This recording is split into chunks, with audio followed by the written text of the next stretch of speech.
ሰላም የሐረር ግሎባል ኔትወርክ ተከታታዮቻችን የዕለተ ማክሰኞ ዜናዎቻችንን ይዘንላችሁ ቀርበናል። በቅድሚያም አርዕስተ ዜናዎቹን። ብሪቴን፣ ካናዳና ፈረንሳይ እስራኤል ላይ ማዕቀብ ለመጣል ዛቱ። 6000 የሚደርሱ ኢትዮጵያውያን ዜጎች በሞዛምቢክ ታግተው እንደሚገኝ ተገለጸ።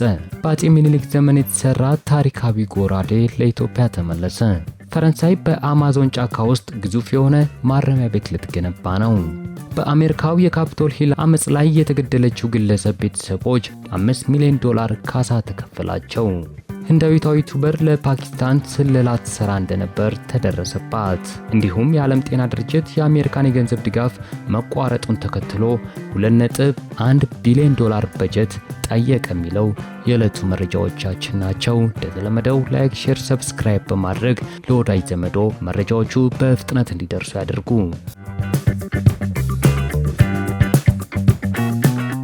የዓለም ጤና ድርጅት የአሜሪካን የገንዘብ ድጋፍ መቋረጡን ተከትሎ $2.1 ቢሊዮን በጀት ጠየቁ። የአሜሪካ የገንዘብ ድጋፍ ከተቋረጠ በኋላ የዓለም ጤና ድርጅት ኃላፊ ቴድሮስ አድሃኖም አባል ሀገራት ለድርጅቱ እጅግ መጠነኛ የሆነ $2.1 ቢሊዮን ዓመታዊ በጀት እንዲደግፉ ጥሪ አቅርበዋል።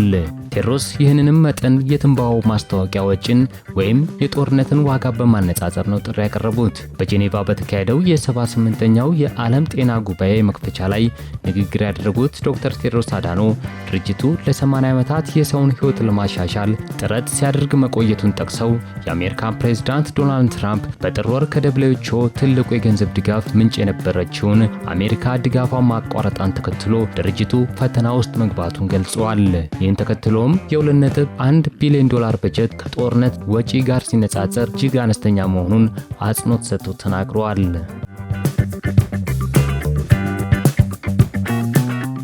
6000 የሚደርሱ ኢትዮጵያውያን ዜጎች በሞዛምቢክ ታግተው እንደሚገኙ ተገለጸ። በሞዛምቢክ 6000 የሚደርሱ ኢትዮጵያውያን ዜጎች ታግተው የሚገኙ ሲሆን ዜጎችን ወደ ሀገር ለመመለስ የፋይናንስ እጥረት እንደገጠመው የሴቶችና ማህበራዊ ሚኒስቴር አስታውቋል። በሚኒስቴሩ የሰዎች ዝውውር ማስተባበሪያ የተመላላሽ ዜጎች ክትትል መሪ ስራ አስፈጻሚ አቶ ደረጀ ተጊበሉ ነገረኝ ሲል አህዱ ራዲዮ እንደዘገበው 6000 የሚሆኑ ታጋቾች በሞዛምቢክ እንደሚገኙና እንደ ዛምቢያ ባሉ ሀገራትም በውል የማይታወቁ ዜጎች በእስር ቤት ውስጥ የሰብአዊ ጥሰት እየተፈጸመባቸው እንደሚገኙ መረጃው ደርሶኛል ሲል ገልጿል። መንግስት አፋጣኝ ምላሽ ለመስጠት ከፍተኛ የትራንስፖርት ወጪ ስለሚጠይቀው ከአጋር ድርጅቶች ጋር በመነጋገር እርዳታ እየጠየቀ መሆኑን ጨምረው የጠቆሙት ኃላፊው ዜጎችን በኢትዮጵያ አየር መንገድ በቀጥታ ከፍሎ ለማምጣት አየር መንገዱ የቢዝነስ ሴክተር ስለሆነ ከፍተኛ ወጪ ስለሚጠይቅ አንዱ ችግር መሆኑን አስረድተዋል። ከውጭ ሀገር ወደ ሀገር ውስጥ የሚገቡ ስደተኞች ቁጥር ከጊዜ ወደ ጊዜ እያሻቀበ ነው የሚሉት መሪ ስራ አስፈጻሚው መንግስት በራሱ ውል ፈርመው ከስደት ለሚመለሱ ዜጎች በጀት ከመደበ በኋላ ወደ ስራ ሲገቡ ከጠበቀው በላይ እየሆነበት ነው ሲሉም መናገራቸውን ነው ዘገባ ያመላክተው። በህገ ወጥም ሆነ በህጋዊ መንገድ ከሀገር የሚወጡ ዜጎችን የኢትዮጵያ መንግስት የሰብአዊ መብት ጥሰት እንዳይፈጸምባቸው የውጭ ዲፕሎማሲዎችን አጠናክሮ ይቀጥላል የሚሉት አቶ ደረጀ እስካሁን ባለው አፈጻጸም ከአንድ ሀገራት ውጪ ዜጎችን በሰላማዊ መንገድ እየተመለሱ ነው ሲሉ ጠቁመዋል።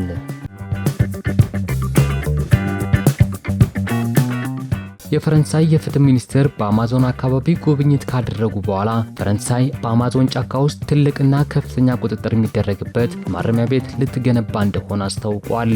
በውስጡም በከባድ ውንብድና ወንጀል ላይ የተጠረጠሩ የአደንዛዥ እጽ አዘዋዋሪዎችና አሸባሪዎች እንደሚታሰሩበትም ተገልጿል።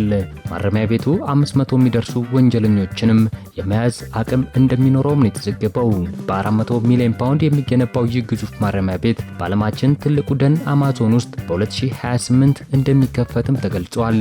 ይህ እቅድ ይፋ የተደረገው በፈረንሳይ ውስጥ በሚገኙ ማረሚያ ቤቶችና ሰራተኞች ላይ በተደራጁ የወንጀል ቡድኖች ተደጋጋሚ ጥቃት ከደረሰ በኋላ ነው። ሚኒስትሩ አክለውም እንደገለጹት ማረሚያ ቤቱ ጥብቅ በሆነ መመሪያ የሚተዳደር ሲሆን ይህም በፈረንሳይ ያለውን ከፍተኛ የአደንዛዥ እጽ ዝውውር መረብን በዘላቂነት ያከስማል ተብሎ ይጠበቃል ሲልም የዘገበው ቢቢሲ ነው።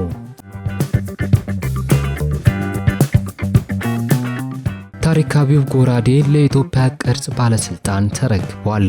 በአፄ ምኒልክ ዘመን የተሰራው ታሪካዊ ጎራዴ የኖርዌይ ዜግነት ካላቸው ፕሮፌሰር ጉናርና ባለቤታቸው ክሪስቲን ለኢትዮጵያ ቅርጽ ባለስልጣን አስረክቧል።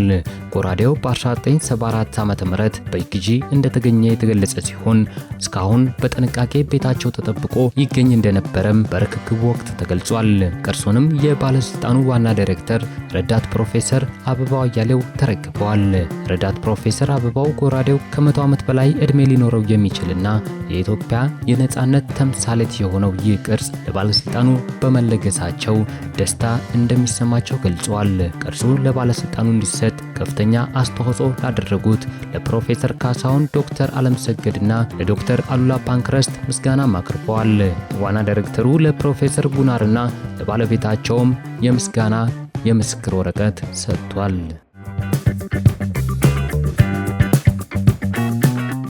ህንዳዊቷ ዩቲዩበር ለፓኪስታን ስለላ ስትሰራ እንደነበር ተደረሰባት።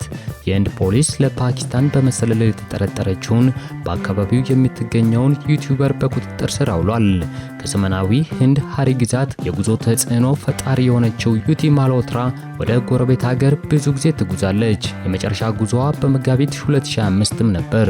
የሃሪና ፖሊስ በዚህ ወር መጀመሪያ ላይ ከህንድ ከተባረረችው የፓኪስታን ከፍተኛ ኮሚሽን ባለስልጣን ጋር ግንኙነት ነበራት ሲል ክስ አቅርቧል።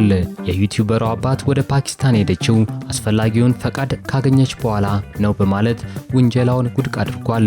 በዩቲዩበር 377000 ሰብስክራይብ እና 133000 ተከታዮች ደግሞ በኢንስታግራም ላይ አሏት። ነገር ግን የፖሊስ መኮንኖች እንደ ባንግላዴሽ፣ ቻይና፣ ታይላንድ፣ የተባበሩት አረብ ኤሚሬትስ እና ኢንዶኔዥያ ያሉ ጎብኚዎች በሚዘግቡ ቪዲዮዎች ላይ በዓለም ዙሪያ የምትጓዘው በምን ገንዘብ ነው ሲሉም ጠይቋል። በተጨማሪም በርካታ የህንድ መዳረሻዎችና ሃይማኖታዊ ቦታዎችንም ጎብኝታለች። ፖሊስ የገቢ ምንጯ ምን እንደሆነም አይታወቅም ብሏል። ወይዘሮ ማልሆትራ ከባል ጋር ጥቃት ጋር ያሏትን ማንኛውም ግንኙነት እየተመረመረ ነው ሲል በሃሪና ሂሳር ወረዳ የፖሊስ ተቆጣጣሪ የሆኑት ሻሻንካ ኩማር ስዋን ተናግሯል።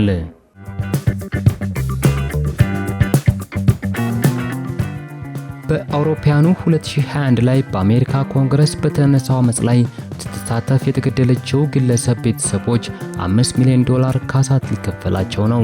የትራምፕ አስተዳደር የቀድሞው የአሜሪካ ኃይል አባል ለሆነችው አሽሊ ባቢት ካሳ ለመክፈል ተስማምቷል። የካፒቶል ፖሊስ ኃላፊ ቶም ማንጀር በአሜሪካ የቢቢሲ አጋር ለሆነው ሲቢኤስ እንደገለጹት በውሳኔው እጅግ ተበሳጭቻለሁ ሲሉ ተናግረዋል። ግለሰቧን ገድሏል የተባለው የካፒቶል ሂል ፖሊስ መኮንን ጥፋት አልፈጸመም ተብሎም ነፃ ወጥቷል። የባቢት ቤተሰብም መንግስት $30 ሚሊዮን እንዲከፍላቸው ክስ አቅርበው ነበር። በአውሮፓውያኑ ጥር 6 2021 በሺዎች የሚቆጠሩ የፕሬዝዳንት ትራምፕ ደጋፊዎች ወደ ካፒቶል ሂል በማምራት የአሜሪካን ኮንግረስን ጥሰው መግባታቸው ይታወሳል። አመፀኞቹ ፕሬዝዳንት ጆ ባይደን ምርጫውን ማሸነፋቸውን የሚያበስረው ወረቀት ላይ ፊርማ እንዳይፈረም ለማድረግ ነበር በወቅቱ አመፁን የቀሰቀሱት። የህዝብ እንደራሴዎች ሰርተፍኬቱ ላይ ፊርማ ለማስፈር ተሰባስበው በነበረበት ወቅት አመፀኞቹ በኃይል ነበር ወደ ህንጻው ያመሩት። በርካታ የህዝብ እንደራሴዎች ለደህንነታቸው በመስጋት አካባቢውን ጥለው ሸሽተዋል። ባቢት ከአመፀኞቹ መካከል ስትሆን በርገን ጥላ ለመግባት ስትሞክር ትከሻዋ አካባቢ በጥይት ተመታ ስትወድቅ የሚያሳይ ቪዲዮም ተለቋል። ግለሰቧ ወደ ሆስፒታል ብትወሰድም ልትተርፍ አልቻለችም። የባቢት ቤተሰቦች የፖሊስ መኮንን የፈጸሙ ድርጊት ኃላፊነት የጎደለው ነው፣ ባቢት በጥይት ተመታ ስትወድቅ እጇ አየር ላይ ነበር ሲሉም ተከራክረዋል። የካፒቶል ፖሊስ ባደረገው ምርመራ የመኮንኑ ውሳኔ ህይወት የታደገ እንዲሁም የፖሊስን ስልጠናና አካሄድ የተከተለ ነው ብለዋል። የአሜሪካ የፍትህ ሚኒስቴርም ምርመራ አድርጎ ጥፋተኛ አይደለም ማለቱ ይታወሳል። ባለፈው ጥር ለሁለተኛ ጊዜ ስልጣን የተጨበጡት ዶናልድ ትራምፕ 1500 ገደማ ለሚሆኑ የካፒቶል ሂል 5 ተሳታፊዎች ምህረት አድርጓል። ምህረት ከተደረገላቸው መካከልም ፖሊስ ላይ ጥቃት ፈጽመዋል ተብለው የተጠረጠሩ ሰዎችም ይገኛሉ።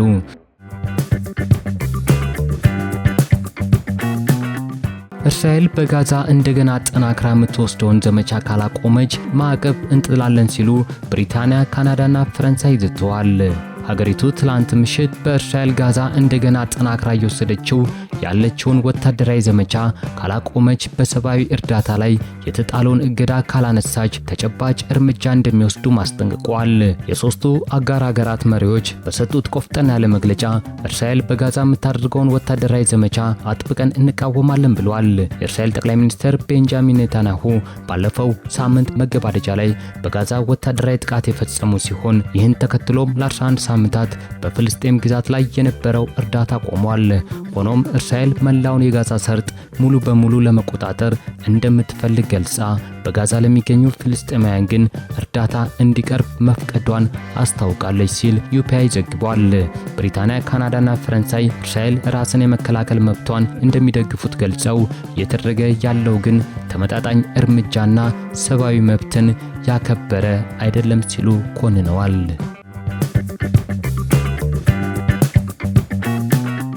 እስካሁን ስትከታተሉት የነበሩት መረጃዎቻችን እነዚህን ይመስሉ ነበር። እንደተለመደው ላይክ፣ ሼር፣ ሰብስክራይብ በማድረግ መረጃዎቹ በፍጥነት እንዲደርሱ ያድርጉ።